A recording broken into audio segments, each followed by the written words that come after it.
La politique à présent, on connaît depuis hier le nom et la composition officielle de chaque liste pour les élections européennes. 37 listes sont engagées pour le 9 juin. C'est un record après les 33 listes de 2019. Mon invité, Manon Aubry, merci d'être avec nous en direct. Vous êtes évidemment tête de liste LFI Union Populaire pour ces élections. Vous êtes à Bordeaux. Vous allez tenir un meeting ce soir. Et vous avez choisi aujourd'hui, en tout cas ce matin, de défendre le fret européen. Pourquoi ce sujet dans cette campagne ? Parce que c'est un sujet au cœur de cette campagne. Je me trouve à Ourcade, juste à côté de Bordeaux. Vous voyez derrière moi une grande gare de fret qui est petit à petit démantelée parce que l'Union européenne a décidé de tout mettre en concurrence, y compris le fret SNCF qui pourtant permet de transporter des marchandises sur des trains plutôt que sur des camions. Et la Commission européenne a décidé de mettre en concurrence, de privatiser fret SNCF. Demain, ce sera plus de 500 000 camions en plus sur les routes de France qui vont polluer, alors que la France est en retard au niveau européen. Moins de 10% de marchandises sont transportées sur des trains contre près de 20% au niveau européen. Et c'est là la bonne idée qu'a eu la Commission européenne et Emmanuel Macron ensemble de démanteler le fret SNCF. On est ici pour le défendre contre la concurrence libre et non faussée, pour défendre un service public, mais aussi pour défendre une transition écologique qui soit juste et qui doit passer par du transport de marchandises sur des trains, sachant que la pollution est une des premières causes de mortalité en Europe. Et ce soir, alors, la thématique de votre meeting, ce sera l'écologie. Je le précise. J'imagine que, comme nous, et sans doute plus que nous, vous regardez les sondages. Le dernier donnait toujours Jordan Bardella en tête avec 32% des intentions de vote. Devant Valérie Ayé, je regarde précisément 16,5%. Raphaël Glucksmann, 14%. Vous arrivez assez loin derrière, 7%. Comment vous expliquez ce décalage entre la liste Parti Socialiste de Raphaël Glucksmann et la liste La France Insoumise, alors que pour tout le monde, la France Insoumise était plutôt leader dans la coalition de gauche, la NUPES? Un petit mot d'abord, si vous me le permettez, pour préciser, notre meeting n'aura pas lieu ce soir, mais cet après-midi à 15h au Théâtre Féminin. Précision importante, pour pardon revenir pour l'erreur. à votre... Merci beaucoup. Pour revenir à votre question, bon, les élections n'ont pas encore eu lieu. Moi, je suis là pour convaincre et pour essayer de convaincre sur deux choses. D'abord, que le 9 juin se dessine un peu l'après-Macron. On voit qu'on est dans une fin de règne du macronisme qui utilise la brutalité en Nouvelle-Calédonie comme en France et qui ne fait rien pour agir contre la vie chère.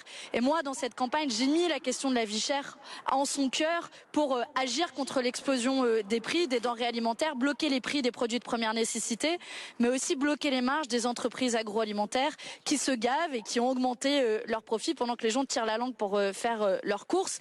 Et puis j'ai essayé de mettre aussi une autre question au cœur de cette campagne, qui est la question du libre-échange. Et je préside au Parlement européen le seul groupe qui n'a jamais donné aucune voix aux accords de libre-échange. Et c'est peut-être la différence avec les socialistes que vous évoquiez, puisque les socialistes au niveau européen gouvernent avec les macronistes et avec la droite, et ensemble décident d'accords de libre-échange, de l'austérité budgétaire qui sacrifie nos services publics.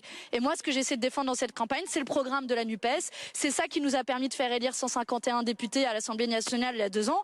Vous le savez, je regrette que les socialistes et les écologistes aient tourné le dos, mais je suis sûre qu'il y a des millions d'orphelines et d'orphelins de la NUPES dans le pays qui se résignent pas à voir l'extrême droite si forte. Et je leur dis, ne faites pas le cadeau de votre abstention, de votre résignation à Emmanuel Macron le 9 juin prochain. Et soyons le plus nombreuses et le plus nombreux possible dans les urnes pour ensemble construire justement cet après-Macron.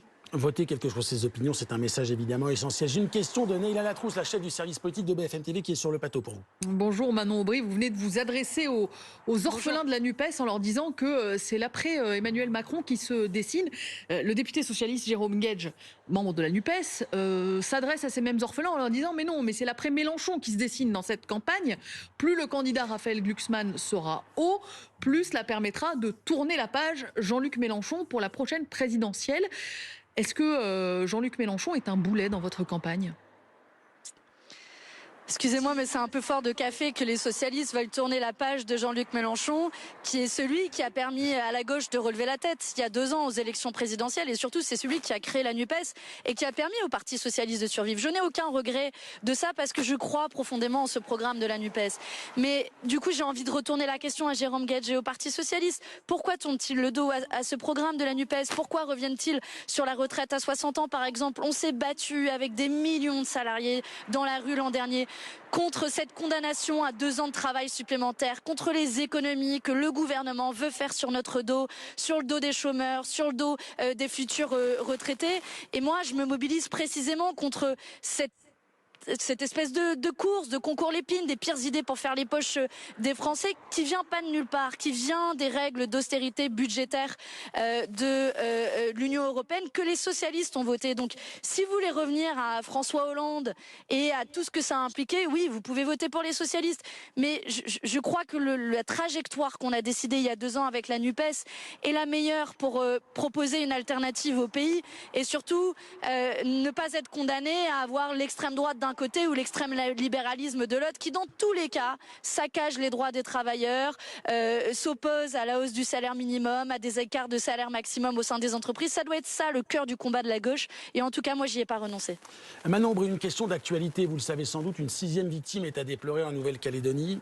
On entend beaucoup de choses, nos équipes seront bientôt sur place, on entend beaucoup de choses, on parle parfois de volonté indépendantiste, de crise sociale, de racisme anti-blanc, de manipulation étrangère ou politique, notamment votre parti, la France Insoumise, est souvent cité dans ces récupérations ou ces manipulations. Quelle est aujourd'hui votre réponse ?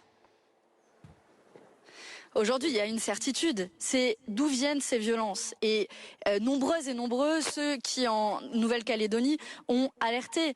Ces violences, elles proviennent d'une réaction à un passage en force du gouvernement sur le projet de loi constitutionnel qui impose un dégel unilatéral, sans concertation, du corps électoral. Et j'ai le sentiment que le gouvernement a craqué une énorme boîte d'allumettes en Nouvelle-Calédonie.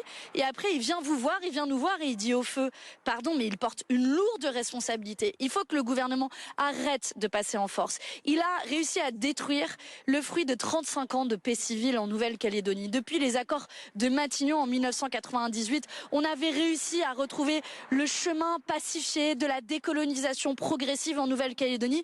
Et le gouvernement, avec Gérald Darmanin, arrive et pardon, mais fout tout en l'air. Et c'est d'une irresponsabilité totale. Il faut que le gouvernement revienne à la raison, retire immédiatement son projet de loi constitutionnel et remette les différents acteurs autour de la table pour retrouver la voie du dialogue entre les indépendantistes et les loyalistes. Mais on ne peut pas faire fi de l'histoire de la Nouvelle-Calédonie, d'un processus de colonisation et de décolonisation qui n'est pas achevé et qui avait trouvé une voie pacifique avec les accords de Nouméa, les accords de Matignon. Et je crois que l'attitude du gouvernement, malheureusement, ravive les pires peurs, les violences en Nouvelle-Calédonie. Et évidemment, il faut à tout prix revenir le plus rapidement au calme. Et ça passe par un retour à la raison du gouvernement plutôt que craquer une nouvelle boîte d'allumettes. Et je précise, c'est important que les 3 derniers référendums se sont soldés par un choix assez clair. Une dernière question très précise, parce que je ne voudrais pas être taxé de tenter de saboter votre meeting. À quelle heure votre meeting cet après-midi, Manon Aubry? Ce sera ma dernière question.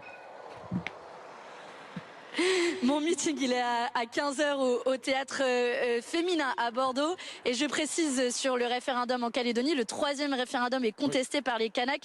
Ils avaient demandé un report de la date de ces référendums à la suite notamment de la période de deuil suite au Covid qui avait été refusée par le gouvernement et qui, je crois, un nouveau signe du passage en force du gouvernement.